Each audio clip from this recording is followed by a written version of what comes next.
Lección 8 para domingo 13 de agosto. La espiral descendente del pecado. Compara Efesios 4, 17 al 32 con Colosenses 3, 1 al 17. ¿Cómo aboga Pablo para que los creyentes vivan de una manera que fomente la unidad de la Iglesia?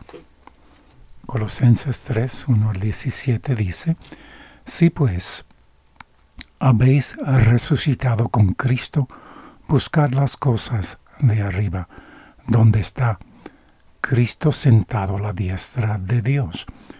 Poned la mira en las cosas de arriba, no en las de la tierra. Porque habéis muerto, y vuestra vida está escondida con Cristo en Dios. Cuando Cristo, vuestra vida, se manifieste, entonces vosotros también seréis manifestados con Él en gloria. Haced morir, pues, lo terrenal en vosotros: fornicación, impureza, pasiones desordenadas, malos deseos y avaricia, que es idolatría. Cosas por las cuales la ira de Dios viene sobre los hijos de desobediencia, en las cuales vosotros también anduvisteis en otro tiempo cuando vivíais en ellas.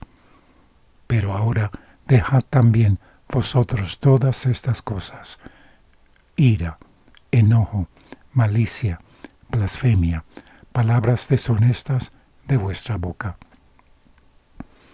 No mintáis los unos a los otros, habiéndoos despojado del viejo hombre con sus hechos, y revestido del nuevo, el cual conforme a la imagen del que lo creó, se va renovando hasta el conocimiento pleno. Vestidos pues como escogidos de Dios, santos y amados, de entrañable misericordia, de benignidad, de humildad, de mansedumbre, de paciencia, soportándoos unos a otros y perdonándoos unos a otros, si alguno tuviere queja contra otro. De la manera que Cristo os perdonó, así también hacedlo vosotros. Y sobre todas estas cosas vestíos de amor, que es el vínculo perfecto. Y la paz de Dios gobierne en vuestros corazones, a la que asimismo fuisteis llamados en un solo cuerpo, y ser agradecidos. La palabra de Cristo mora en abundancia en vosotros, enseñándoos y exhortándoos unos a otros en toda sabiduría, cantando con gracia en vuestros corazones al Señor, con salmos e himnos y cánticos espirituales. Y todo lo que hacéis, sea de palabra o de hecho, hacedlo todo en el nombre del Señor Jesús, dando gracias a Dios Padre por medio de Él. En la sección anterior de Efesios 4, 1 al 16, el tema de Pablo fue la unidad de la Iglesia. Cuando comparamos Efesios 4.1 con Efesios 4.17, notamos cuán similares son estas dos exhortaciones sobre cómo andar o vivir. Esta semejanza sugiere que Pablo aborda el mismo tema, o sea, la unidad y el estilo de vida que la respalda, pero desde un punto de vista nuevo e inicialmente más negativo. En Efesios 4:17 al 24, Pablo contrasta el estilo de vida de los gentiles que él considera que socava la unidad, con patrones de vida verdaderamente cristianos que la fomentan. Mientras leemos la aguda crítica de Pablo al estilo de vida depravado de los gentiles, debemos recordar su convicción de que Dios los redime por medio de Cristo y les ofrece plena participación en el pueblo de Dios. En Efesios 4:17 al 19, entonces, ofrece una descripción limitada y negativa de los gentiles en la carne. Pablo no solo está preocupado por los pecados o los comportamientos específicos exhibidos por los gentiles, está preocupado por un patrón de comportamiento que exhiben, una trayectoria descendente de vivir en las garras del pecado.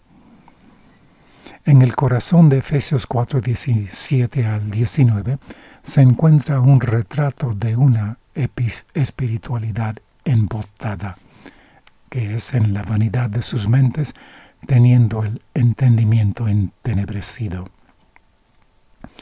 Esta espiritualidad insensibilizada es la fuente del entendimiento entenebrecido que se destaca al comienzo del pasaje, que dice que por su ignorancia, debido a la dureza de su corazón, después de perder toda sensibilidad, y la práctica sexual depravada resaltada al final, se entregaron a las desvergüenza para cometer con avidez toda clase de impurezas.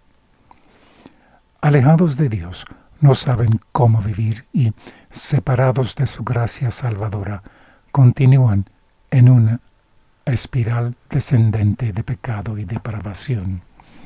Hay que tomar en cuenta que nosotros ya venimos al mundo con una naturaleza débil, sí pecaminosa, que nos impulsa y nos controla si no tenemos un poder más grande y poderoso fuera de nosotros para contrarrestar y aplacar y, por así decirlo, poner a muerte tal naturaleza.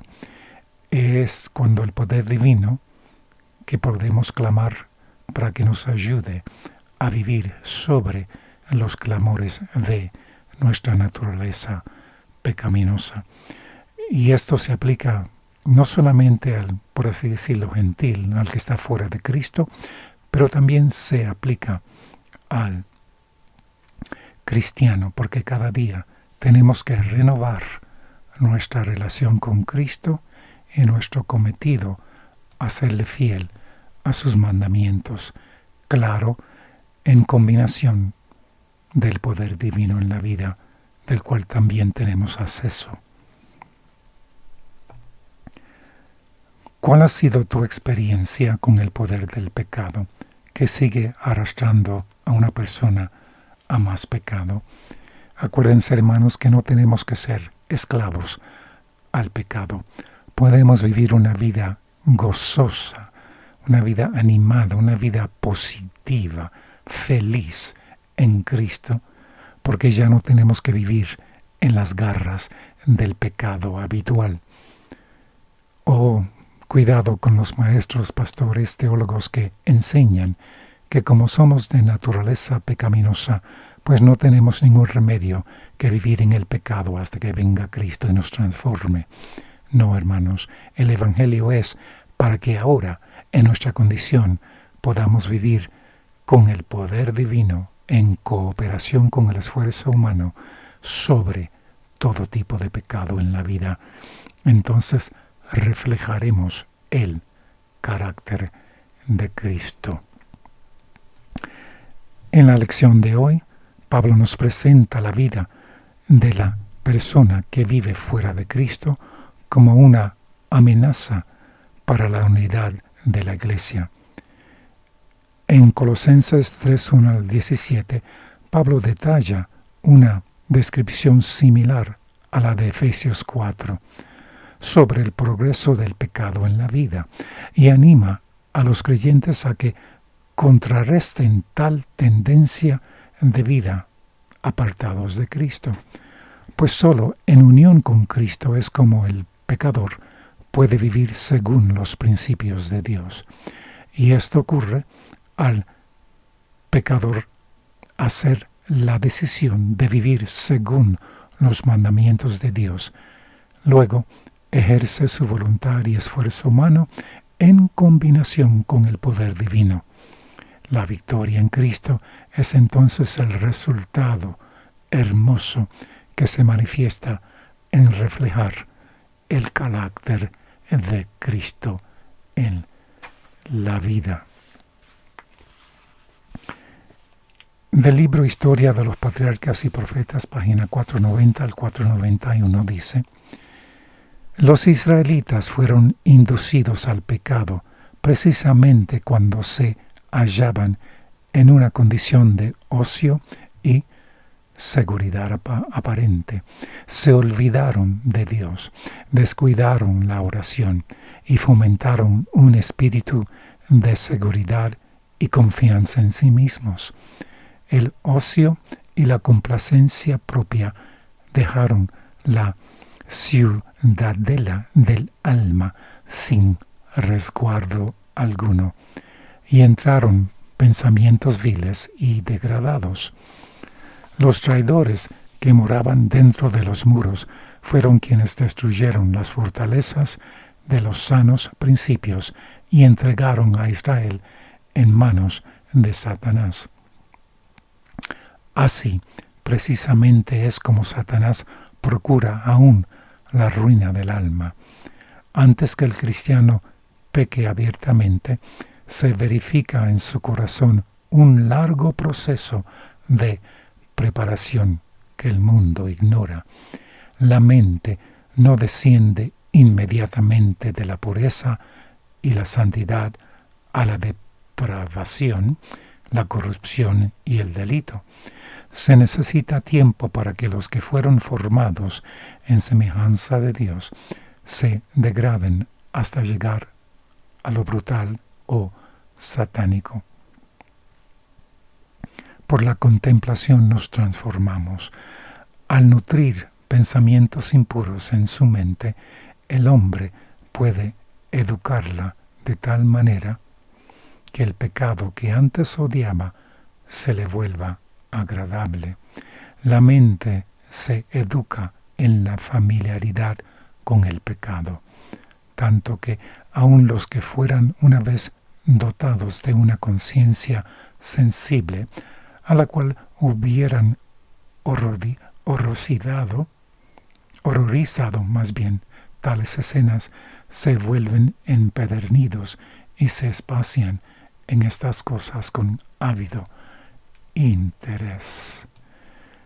Que tengan día bien bendecido al tomar en cuenta que no tenemos que ser parte de el proceso espiral descendente del pecado en la vida, sino que tenemos la oportunidad y el privilegio de vivir en Cristo de una forma positiva, victoriosa, según sus principios de vida.